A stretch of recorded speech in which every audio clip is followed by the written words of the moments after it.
Hi friend, welcome to my YouTube channel Weverent academy.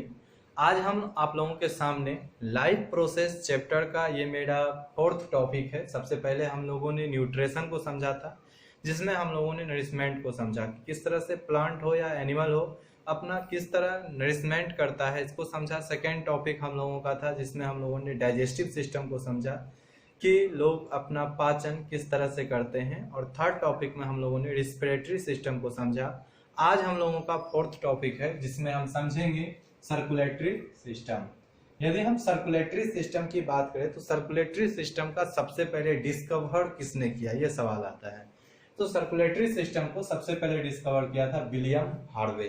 तो William Harvey हम लोग याद रखेंगे, यहाँ साइंटिस्ट का नाम है विलियम हार्वे। विलियम हार्वे ने सबसे पहले ब्लड सर्कुलेटरी सिस्टम का डिस्कवर किया। ब्लड सर्कुलेटरी सिस्टम का यदि हम बात करें तो ये सर्कुलेटरी सिस्टम एक तरह से परिसंचरण तंत्र बोला जाता है कि आपके शरीर में क्या क्या एक्टिविटी हो रहा है, कहाँ फ्लूइड फॉर्म में ब्लड कहाँ कहाँ फ्लो कर रहा है, तो इसको हम देखेंगे। और कहाँ क्या सेक्रेशन करता है, तो टोटल प्रोसेस की आपके शरीर में एक परिवहन तंत्र चल रहा है जिसे कि हम बोलते हैं सर्कुलेटरी सिस्टम की सर्कुलेशन हो रहा है। तो इसमें हम लोगों को पढ़ना क्या है, तो इसमें हम लोगों को ब्लड के बारे में पढ़ना है कि ब्लड किस तरह से हमारे शरीर के अंदर मूवमेंट करता है। तो यदि हम ब्लड को पढ़े तो सबसे पहला पॉइंट हमारा ये बनता है हार्ट। यदि हम हार्ट की बात करें तो हार्ट आप लोग 9th क्लास में पढ़ चुके हैं।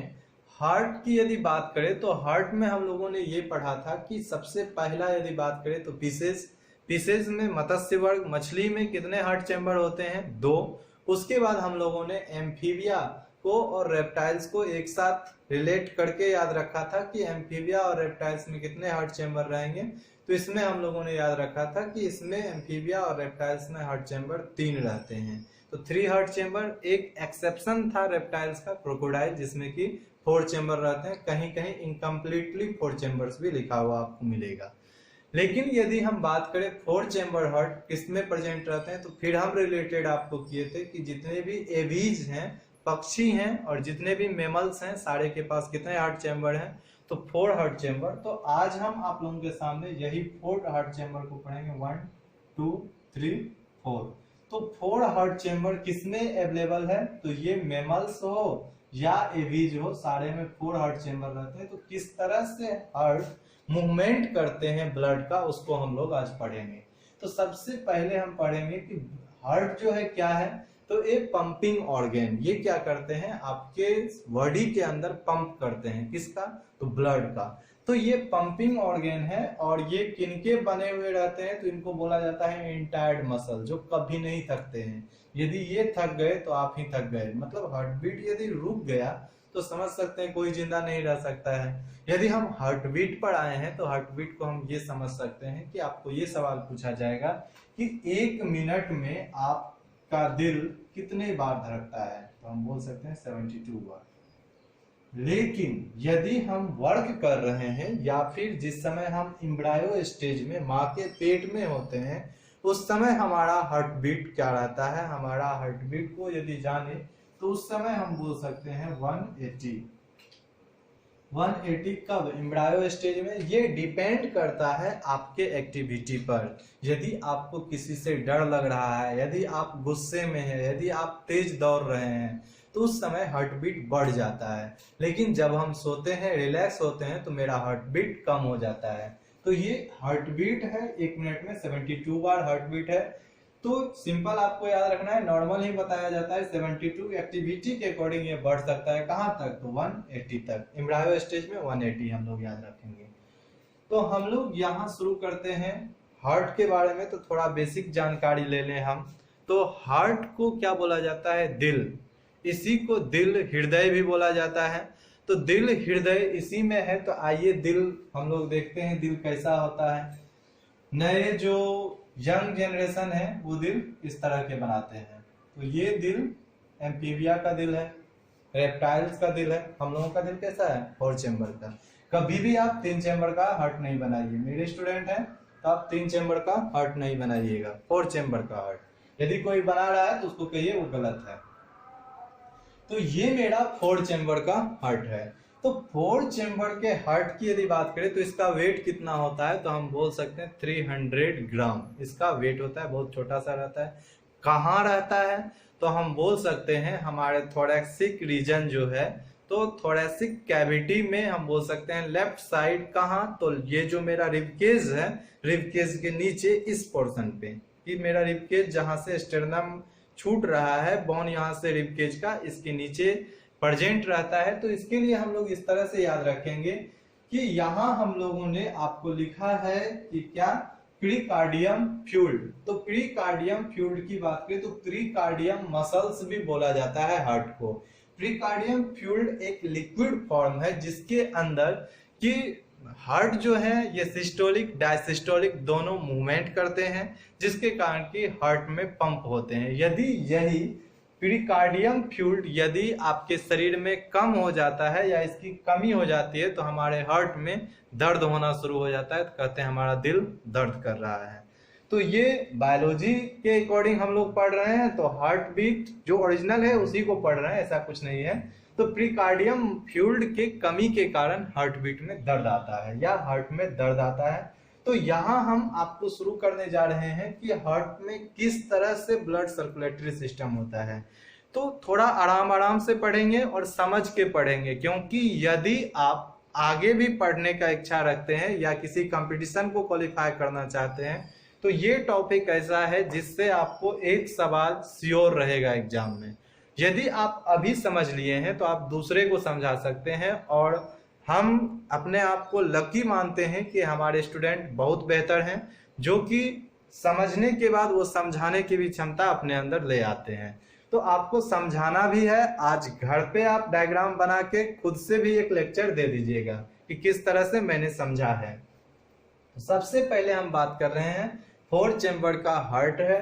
4 चेम्बर के हार्ट में हम बता सकते हैं अपना ही हार्ट, मानिए यहाँ रख दिए, तो ये क्या हो गया, इसको हम बोलेंगे कि ये लेफ्ट साइड है, और फिर इधर बोलेंगे कि ये राइट साइड है। तो लेफ्ट राइट आपका क्लियर हो गया। ऊपर वाले हार्ट चेम्बर को ऑरिकिल बोला जाता है, क्या बोलेंगे, ऑरिकिल, और नीचे वाले को बोला जाता है वेंट्रिकल, ऑरिकल वेंट्रिकल। तो हम बोल सकते हैं ऊपर वाले को लेफ्ट ऑरिकल, लेफ्ट वेंट्रिकल, इधर वाले को राइट ऑरिकल और राइट वेंट्रिकल। तो ये नाम आप कंफर्म याद रखिए, ऊपर वाले को ऑरिकल, नीचे वाले को वेंट्रिकल बोला जाता है। और यहीं पर आपका एक और सवाल क्रिएट होता है, जो नीचे रूट आया हुआ है इसका, तो नीचे वाले को आर्टरी बोला जाता है, ऊपर वाले को वेन बोला जाता है। तो हमेशा आप ये ध्यान रखिए कि ऊपर ऑरिकल है, नीचे वेंट्रिकल, तो ऊपर पर क्या आ जाएगा आपका, तो आर्टरी, सॉरी ऊपर आ जाएगा आपका वेन, नीचे आर्टरी।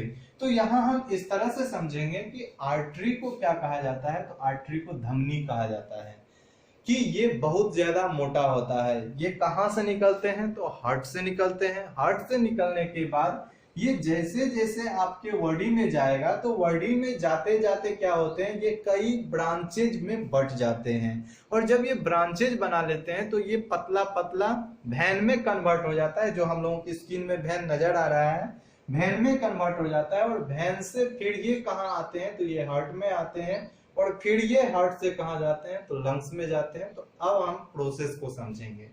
शुरू करते हैं प्रोसेस हम लंग्स से। हम लोगों ने रिस्पिरेशन में पढ़ा है कि लंग्स में क्या होते हैं, तो हेमोग्लोबिन जो है ऑक्सीजन को एब्जॉर्ब करके कहाँ भेजते हैं, ब्लड में। तो ब्लड में हम लोगों ने ये पढ़ा था कि लंग्स से कहाँ आते हैं, वेन में। तो लंग्स जो है, लंग्स को क्या पढ़े थे हम लोग, तो इसको पल्मोनरी पढ़ेंगे, पल्मोनरी। तो पल्मोनरी को जनरली पल्मोनरी एक बताए हुए थे कि पल्मोनरी लेयर से ये कवर्ड रहते हैं। तो पल्मोनरी लंग्स है, तो लंग्स से ऊपर वाले को वेन बोलेंगे। जो वेन लंग्स से कनेक्ट है उनका क्या नाम हम बोल सकते हैं, पल्मोनरी वेन।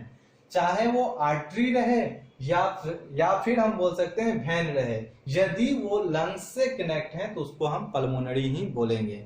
तो जो वेन, ऊपर पर वेन है, नीचे आर्टरी है, तो जब ऊपर पर वेन है, नीचे आर्टरी है, तो लंग्स से कौन कनेक्ट है, वेन। तो उस वेन को हम क्या बोलेंगे, पल्मोनरी वेन। तो यहाँ जो हम ये डॉट डॉट आपको दिए हुए हैं, ये हम ऑक्सीजन फॉर्म को दिखाने की कोशिश किए, या इसको आप कलर भी कर सकते हैं, जनरली बुक में ये रेड कलर से रहता है कि सबसे पहले ऑक्सीजन को एब्जॉर्ब करता है कौन, लंग्स, और वो कहाँ भेजता है, तो वो आपके हार्ट में भेजता है। किससे, तो पल्मोनरी वेन से। पल्मोनरी वेन से जब वो हार्ट में आते हैं तो हार्ट में कहाँ पे आए, लेफ्ट साइड में आए। लेफ्ट साइड में आए तो ऑक्सीजन जब उसमें प्रेजेंट है तो उस प्रेजेंट को हम लोग क्या बोलेंगे कि वो प्योर ब्लड है, यानी उसको बोल सकते हैं ऑक्सीजनेटेड ब्लड। देखिए यहाँ लिखा हुआ होगा ऑक्सीजनेटेड ब्लड, क्योंकि उसमें ऑक्सीजन प्रेजेंट है तो वो प्योर है। और किसी किसी को ऐसे गाली देने के फॉर्म में बोलते हैं गंदा खून है, तो गंदा खून क्या हो गया, तो डीऑक्सीजनेटेड। तो हम आपको गाली नहीं सिखा रहे हैं, हम ये बताना चाह रहे हैं डीऑक्सीजनेटेड को क्या बोलेंगे, तो इसको बोलेंगे इम्प्योर ब्लड, कि ये पूरी तरह से गंदा खून है, शुद्ध खून नहीं है। तो यहाँ ऑक्सीजन एब्जॉर्ब होके कहाँ आया, तो लेफ्ट साइड में। फिर ऑक्सीजन जो होते हैं यहाँ बाइकस्पीड बल्ब बोलेंगे इसको, बाइकस्पीड और ट्राइकस्पीड, आपको दो याद रखना है, बाइकस्पीड ट्राइकस्पीड। तो बाइकस्पीड और ट्राइकस्पीड हम कैसे याद रखें, तो बाइकस्पीड ट्राइकस्पीड में फर्क यही है कि इसको बोल सकते हैं त्रिदलीय कपाट, इसको बोल सकते हैं द्विदलीय कपाट। आप लोग कॉन्सेप्ट याद कीजिए, हम लंग्स में आपको पढ़ाए हैं कि जो ब्रोंकी हैं, ब्रोंकी राइट साइड में 3 पार्ट में डिवाइड हुए हैं। तो यहां भी हम वही कॉन्सेप्ट रखेंगे कि जो बोल सकते हैं ट्राइकस्पीड बल्ब है ये 3 पार्ट में डिवाइड है, और यहां हम बोल सकते हैं बाइकस्पीड ये 2 भाग में डिवाइड है, बाय मतलब 2, ट्राई मतलब 3। तो यहां हम लोग एक कॉन्सेप्ट और याद किए थे कि शंकर भगवान को याद रखेंगे, महादेव के दाहिने हाथ में त्रिशूल है। तो इधर ट्राइकस्पीड कहां हो जाएगा, दाहिने साइड में। आपको सबसे फर्स्ट सवाल ये क्रिएट होता है कि आपके शरीर में शुद्ध रक्त कहाँ है, तो यहाँ जो घर में पंडित जी पूजा करवाते हैं उनका अपोजिट चलना है आपको। पंडित जी क्या बोलते हैं, राइट साइड दाहिना हाथ शुद्ध होता है, आप इससे वर्क कीजिए। लेकिन हम आपको बता रहे हैं कि लेफ्ट साइड हमेशा शुद्ध रहता है।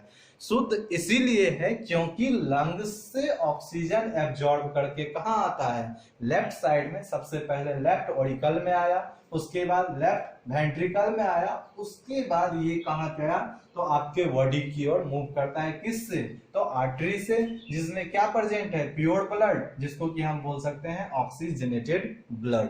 तो सिंपल यहाँ लेफ्ट साइड तो आप समझ लिए कि लेफ्ट साइड में क्या हुआ, तो सबसे पहले पल्मोनरी वेन से ऑक्सीजन एब्जॉर्ब होके हार्ट में आया, हार्ट से जो है आर्टरी के द्वारा वो कहाँ गया, तो बॉडी में गया। और सिंपल आप एकदम व्हाइट कलर के कपड़ा को हम पहना दें आपको, और लॉकडाउन टूटने के बाद यदि आपको हम कहें कि आप एक बार मार्केट घूम के आइए, आप घूम के आइएगा, क्या वो कपड़ा साफ रहेगा आपका, वही यहाँ भी है कि ये शुद्ध रक्त जो ऑक्सीजनेटेड ब्लड थे, प्योर ब्लड को हम कहाँ भेजे, तो बॉडी में भेजे। और बॉडी में ऑक्सीजन का यूज होता है और क्या बनता है, तो कार्बन डाइऑक्साइड।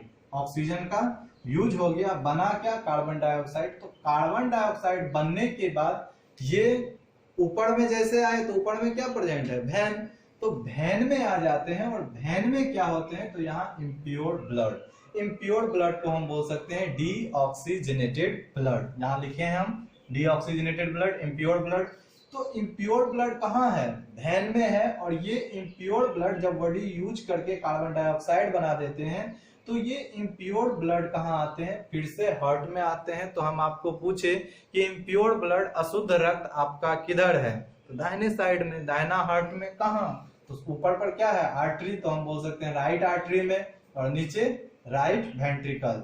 तो राइट वेंट्रिकल में आते हैं, राइट आर्टरी से राइट वेंट्रिकल में आते हैं, किसके द्वारा, ट्राइकस्पीड के द्वारा। और जब ये आते हैं तो फिर हम यहाँ जानेंगे कि ये क्या है, नीचे में हम क्या बताए हैं, आर्टरी है। और आर्टरी यदि लंग्स से अटैच है तो उसको हम क्या पढ़ेंगे, उसको पढ़ेंगे पल्मोनरी आर्टरी। जो भी लंग्स से अटैच रहेगा तो उसमें पल्मोनरी आगे हम लगा देंगे। तो पल्मोनरी आर्टरी की यदि बात करें तो पल्मोनरी आर्टरी क्या कर रहे हैं, जो डीऑक्सीजनेटेड ब्लड है उनको ले जा रहे हैं कहाँ, तो लंग्स तक। कार्बन डाइऑक्साइड को लेके कहाँ पहुंचे, लंग्स तक। कौन, तो पल्मोनरी आर्टरी। पल्मोनरी आर्टरी जब लंग्स में पहुंचते हैं तो यहीं फिर से ब्लड क्या होते हैं, प्रेस होते हैं रिस्पिरेशन में, और यही प्रोसेस आपके बॉडी में मूव करते हुए रहता है। तो यही सर्कुलेटरी सिस्टम है। तो यहाँ सिर्फ आप यदि डायग्राम समझ लेते हैं तो देखिए सवाल कितना छोटा छोटा बनता है और स्टूडेंट कितने कंफ्यूज होते हैं। पहला सवाल आपको ये बनेगा कि लंग्स से हार्ट की और ब्लड कौन लाता है। लंग्स से हार्ट की और ब्लड कौन लाता है, तो हम बोल सकते हैं पल्मोनरी वेन।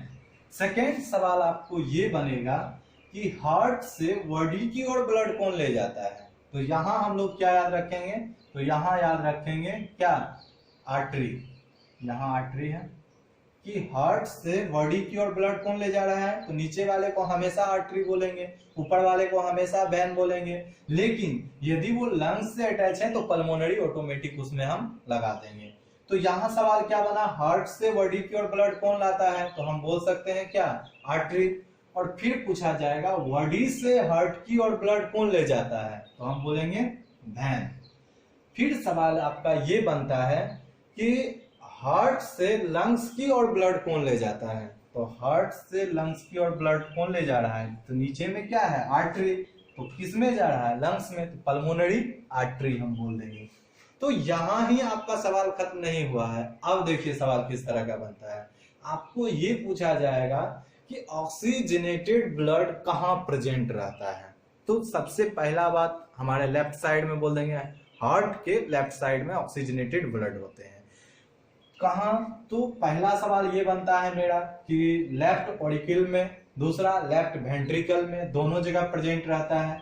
फिर सवाल आपको बनेगा, ये सवाल बहुत वीवीआई बनता है कि आर्टरी में कौन सा, आर्टरी में किस तरह का ब्लड रहता है। तो ये क्या है, ऑक्सीजनेटेड ब्लड है, यानी प्योर ब्लड किस में रहेंगे, आर्टरी में। तो ये सवाल जीवन भर आपका पीछा नहीं छोड़ेगा। आर्टरी में क्या रहते हैं, तो प्योर ब्लड।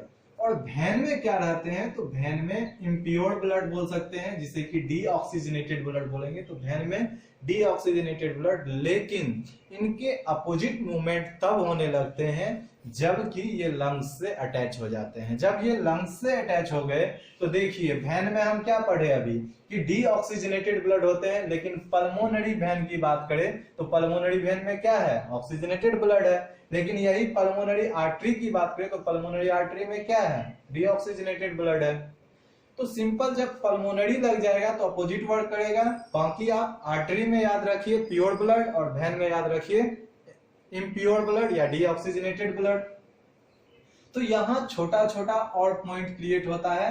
छोटा पॉइंट ये है कि सबसे पहला यदि हम बात करें तो यहाँ हम पढ़ेंगे SAN। SAN देखिए हम यहाँ बताए हुए हैं कि हार्ट के राइट साइड में SAN प्रेजेंट है, जिसे कि बोल सकते हैं sino auricular node. Sino auricular node बोला जाता है। तो साइनो ऑरिकुलर नोड की बात करें तो ये हम इस तरह से पढ़ेंगे, साइनो होता है, NO होगा, साइनो ऑरिकुलर नोड। हाँ, साइनो ऑरिकुलर नोड की बात करें तो साइनो ऑरिकुलर नोड क्या करते हैं, ये हमारे हार्ट में इलेक्ट्रिक करंट, जिसको बोलिए कि एक तरंग उत्पन्न करते हैं, ओरिजिन करेंगे, जिससे कि हमारा हार्ट बीट काम करना शुरू करता है। कभी कभी देखते हैं फिल्मों में आप देखे होंगे कि किसी का हार्ट बीट रुक जाता है, किसमें, तो इसमें पढ़ेंगे हम लोग ECG, इलेक्ट्रोकार्डियोग्राफी मशीन पर इस तरह से कुछ डॉट डॉट करके रखे, सॉरी डायग्राम गलत बन गया, इस तरह से आता है। ये हार्ट बीट को बताते हैं कि हार्ट बीट कितना बढ़ रहा है, ये ग्राफ जाते रहता है, फिल्मों में ऐसा देखे होंगे। तो जब ये काम करना बंद कर देते हैं तो वैसे टर्म ऑफ कंडीशन में डॉक्टर साहब क्या करते हैं, इलेक्ट्रिक करंट लगाते हैं, कहाँ, हार्ट पे। और जैसे करंट देते हैं यही हमारा S नोड बोला जाएगा या SAN बोलेंगे, साइनो ऑरिकुलर नोड, ये फिर से काम करना शुरू कर देता है, जिसके कारण कि हमारा हार्ट फिर से एक्टिव हो जाते हैं। सेकेंड हम लोग यहाँ पढ़ेंगे कोरोनरी आर्टरी। कोरोनरी आर्टरी की बात करें तो जो आर्टरी यानी धमनी कहाँ जा रहे हैं, आपके बॉडी की और हार्ट से ब्लड को लेके जा रहे हैं, उसमें क्या होते हैं कि अधिक खाना खाने के कारण कि अधिक डाइजेस्ट हम कर रहे हैं फूड, तो हमारे शरीर में कोलेस्ट्रॉल की मात्रा बढ़ जाएगा। तो वैसे कंडीशन में, या नहीं तो आगे हम लोग समझेंगे ब्लड प्रेशर को, तो उस कंडीशन में कोरोनरी आर्टरी में ब्लड आना जब बंद हो जाता है तो उसके कारण क्या होते हैं, हार्ट अटैक होता है, और हार्ट अटैक से लोगों की मृत्यु भी हो जाती है। तो आज का पॉइंट हम यहीं तक रोक रहे हैं कि सिंपल आप 1 से 2 बार वीडियो को देखिए और हमारा यही कहना है कि आप खुद से ऐसा डायग्राम बना के खुद से समझाइए, खुद अपने आप को समझाइए और आप हमको कमेंट में लिखिए जी सर हम समझ गए। तो इसमें कोई भी सवाल आपको क्रिएट हो तो आप सर्कुलेटरी सिस्टम को बता सकते हैं। तो आशा और उम्मीद है आप लोग समझ गए होंगे, नहीं समझे होंगे तो एक बार फिर से वीडियो को देखिएगा। Thanks for watching this video.